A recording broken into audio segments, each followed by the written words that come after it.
Neseniai atradau, kad su ChatGPT galima kalbėtis lietuviškai. Pasakyk labą dieną. Labą dieną. Kaip galiu Jums padėti šiandien? Papasakok apie Lietuvos istoriją. Lietuvos istorija įdomi.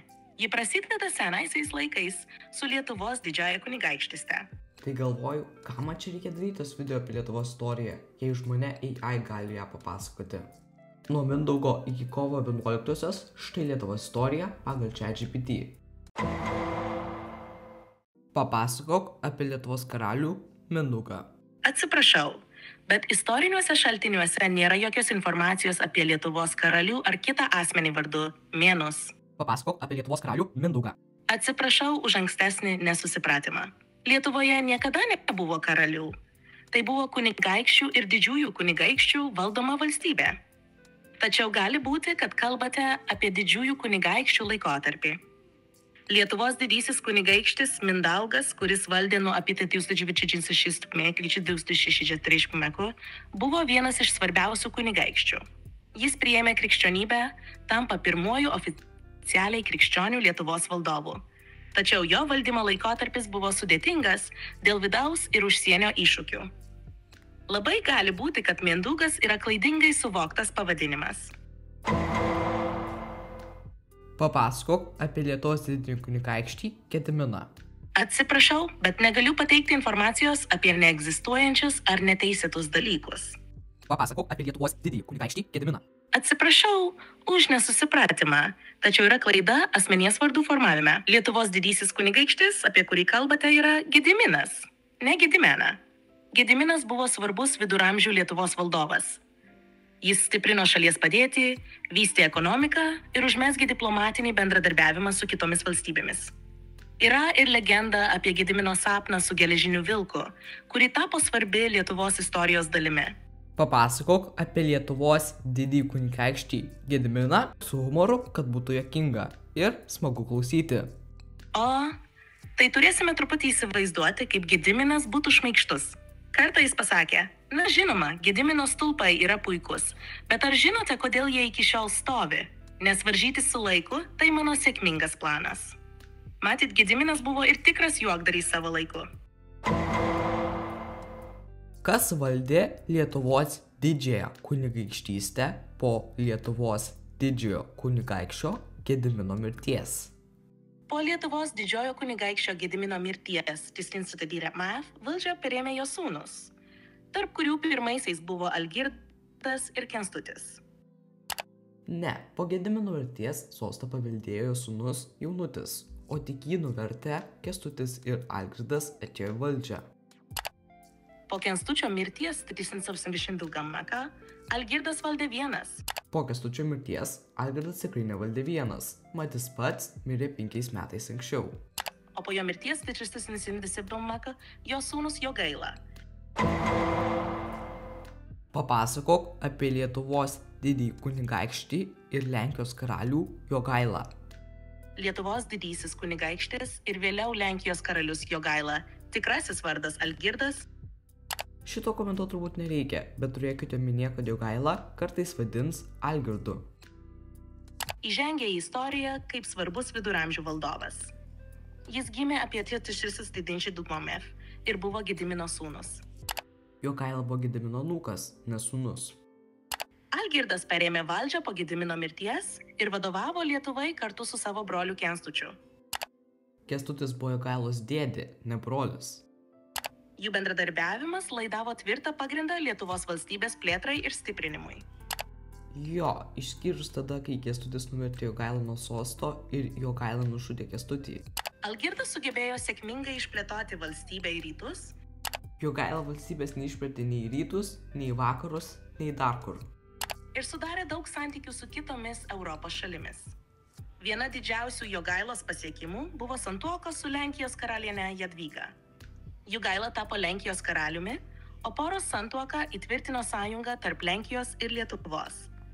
Jie kartu įkūrė Jungtinę Lenkijos Lietuvos valstybę, vadinamą Žečpospolitą, vieną iš didžiųjų Europos jėgų viduramžiais. Ne, Jogaila įtvirtino personalinę uniją tarp Lenkijos ir LDK, Tačiau ATR įkūrė Jogailos proanūkis Žygimantas Augustas 175 metai po Jogailos mirties. Jogaila vykdė reformas, stiprino valstybės institucijas ir užmezgė diplomatinius santykius su kitomis Europos šalimis. Po jo mirties, 434 metų, valdžią perėmė jo sūnus Vytautas Didysis. Jogailos pusbrolis Vytautas Didysis LDK sostą perėmė 1392 metais, tai yra 42 metai iki Jogailos mirties. Be to Vytautas mirė 4 metais anksčiau negu Jogaila, kuris tęsė Lietuvos plėtrą ir stiprinimą. Algirdas ir Jogaila paliko nepaprastai svarbų pėdsaką Baltijos regiono istorijoje. Tęsiant, po Jogailos mirties į sostą atėjo Vytautas Didysis. Papasakok apie Lietuvos didįjį kunigaikštį Vytautą Didįjį. Po Jogailo mirties Vytautas Didysis tapo Lietuvos didžiuoju kunigaikščiu. Jis vykdė reformas, tobulino valstybės administracinę struktūrą ir stiprino kariuomenę. Taip pat rėmė kultūrą ir švietimą. Vytautas siekė sukurti tvirtą Lietuvos valstybę. Jo valdymas paliko ilgalaikį pėdsaką Lietuvos istorijoje. Kas valdė po Vytauto Didžiojo? Po Vytauto Didžiojo mirties 1413 jo vyriausiasis sūnus Švitrigaila trumpai tapo Lietuvos didžiuoju kunigaikščiu. Švitrigaila buvo Vytauto pusbrolis, ne sūnus. Tačiau jo valdymas buvo nestabilus. O po poros metų, 1542 minimo, Jogailoniška dinastija sugrįžo į valdžią su Jogailos anūku Sigismundu Kęstučiu. Visų pirma, dinastija vadinasi Jogailaičių, ne Jogailoniška. Antra, vadinamo Sigismanto vardas yra Žygimantas Kęstutaitis. Ir trečia, Žygimantas buvo Jogailos pusbrolis, ne anūkas, kuris vėliau tapo Lietuvos didžiuoju kunigaikščiu. Jis buvo palankiai vertinamas ir tęsė Vytauto pradėtus darbus stiprinant valstybę. Papasakok apie abiejų tautų respubliką, nuo pat sukūrimo iki žlugimo. Pasakokime apie abiejų tautų respubliką nuo jos įkūrimo iki jos galutinio suskaitimo. Suskaitimo? Turiuomenį padalijimo? Lietuvos didžiausias kunigaikštis Jogaila ir Lenkijos karalius Jogaila sujungė jėgas ir 1686 metais sudarė garsąją uniją su Lenkija. Nežinau, ką jau čia be pakomentuoti apie Lietuvos didžiausią kunigaikštį Jogailą ir visai skirtingą žmogų Lenkijos karalių Jogailą. Ji buvo federalinė valstybė, kurioje abiem tautoms buvo suteikta tam tikra autonomija. Per šį laikotarpį respublika išsiplėtė, siekdama sukurti stiprią ir vieningą šalį. Ji patyrė įvairias kariuomenės kampanijas, įskaitant karus su Osmanų imperija ir Švedija. Tačiau laikui bėgant respublika susidūrė su vidaus nestabilumu, didžiulė teritorinės įvairovės iššūkiais ir politiniais sunkumais. Tai kulminavo 20 pabaigoje, kai Lenkijos ir Lietuvos teritorija buvo padalinta tarp Rusijos, Vokietijos ir Austro-Ungarijos. Austro-Ungarija, lietuviškai žinoma kaip Austrija-Vengrija, buvo įkurta tik po 72 metų. 1992 metais abiejų tautų respublika oficialiai nutraukė savo veiklą. Tiesą sakant, išreiškimas nutraukė savo veiklą nemanau, kad yra teisingas, bet nesvarbu. Tai buvo lemtingas įvykis, įžiebęs kitus svarbius pokyčius Lietuvos ir Lenkijos istorijoje. Juokingai, šmaikščiai ir su humoru papasakok apie Lietuvos istoriją nuo ATR žlugimo iki Pirmojo pasaulinio karo pabaigos. Na, tai bus kaip keistas istorinis stand-upas. Tai pasirodys kažkaip taip. Na, gerbiamieji ir gerbiamosios, nuo ATR žlugimo iki Pirmojo pasaulinio karo Lietuvos istorija. Ką turėjome?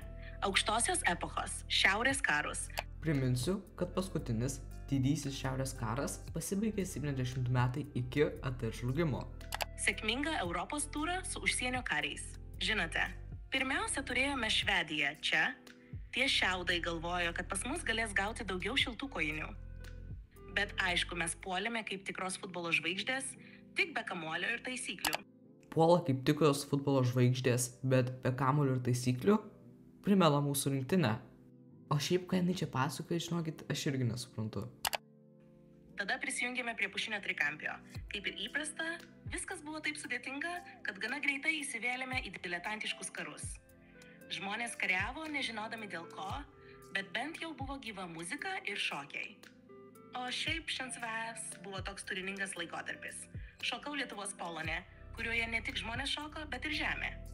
Nei vienas poloniais nebūtų drynęs tokių triukų.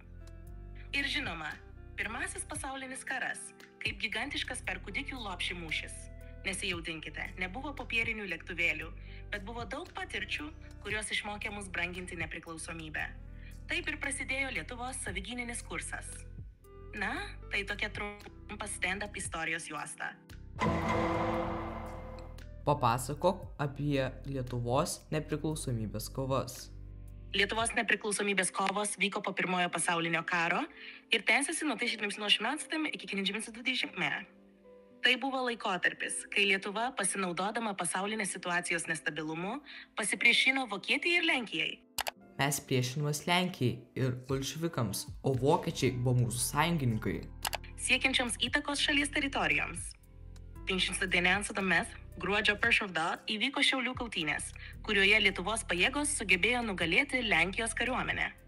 Šiaulių kautynės niekada neįvyko, bet manau, kad čia kalbama apie Radviliškio kautynės, kuriuose lietuviai sutriuškino permontininkus, kas nėra lenkai.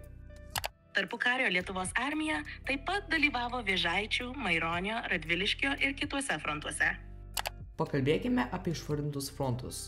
Paminėti Vėžaičiai tuo metu priklausė Vokietijai ir jie buvo labai toli nuo bet kokio fronto. Maironis net nėra vietovardis, tai yra rašytojas. Na, su vieninteliu Radviliškio frontu galiu sutikti. 1920 m. birželio 23 Žalgirio mūšyje Lietuva su Lenkija pasirašė taikos sutartį, kuri pripažino Lietuvos nepriklausomybę. Nežinau, kas yra klaidingiau, ar kad Žalgirio mūšis įvyko 21 amžiuje, ar kad jame Lenkai kovojo prieš lietuvius. Šios kovos buvo svarbus žingsnis siekiant užtikrinti šalies laisvę. Ar yra kažkas, ko dar norėtum pasidomėti? O gali papasakoti apie tą Žalgirio mūšį, kur Lietuva ir Lenkija pasirašė taikos sutartį? Tai buvo lemiamas karinis susidūrimas tarp Lietuvos ir Lenkijos. Lietuvos kariuomenė, vadovaujama generolo Silvestro Žukausko, susidūrė su Lenkijos pajėgomis, kurias vadino Zaligovskio kariuomenė. Ši sutartis patvirtino Lietuvos nepriklausomybę ir nustatė sieną su Lenkija. Papasakok apie Lietuvos tarpukario istoriją. Tai laikotarpis, kai šalis atkūrė nepriklausomybę po Pirmojo pasaulinio karo. 1918 metais pasirašyta Lietuvos nepriklausomybės aktas, o 1920 m. Žalgirio mūšyje sutvirtintas nepriklausomumas. Įvyko konstitucinės reformos, ekonomika ir kultūra augo. 1941 birželio 15 sovietai okupavo Lietuvą. Papasakok apie sovietmetį Lietuvoje. Nuo 1940 okupacijos iki kovo 11. Po 1940 metų Lietuvos okupacijos prasidėjo sovietmetis, kuris truko iki nepriklausomybės atkūrimo 1990 metų. Tai buvo laikotarpis, kai šalį valdė Sovietų sąjunga. Nors buvo pavojinga, kai kurie intelektualai ir disidentai, tokių kaip Vytautas Landsbergis, siekė palaikyti lietuvišką dvasią ir prieštarauti tarybiniam režimui. Tai buvo sunkus laikotarpis, kai žmonės kovojo už savo laisvę ir nepriklausomybę. Ties kovo 11 ir baigime. Su jumis buvau ir vėl aš, Spa Ketis. Jeigu patiko šitas video, papildomo turinio rasite Contribui paskyroje, nuorodą paliksiu aprašyme. Nepamirškite spausti patinka ir prenumeruoti mygtuku. Viso!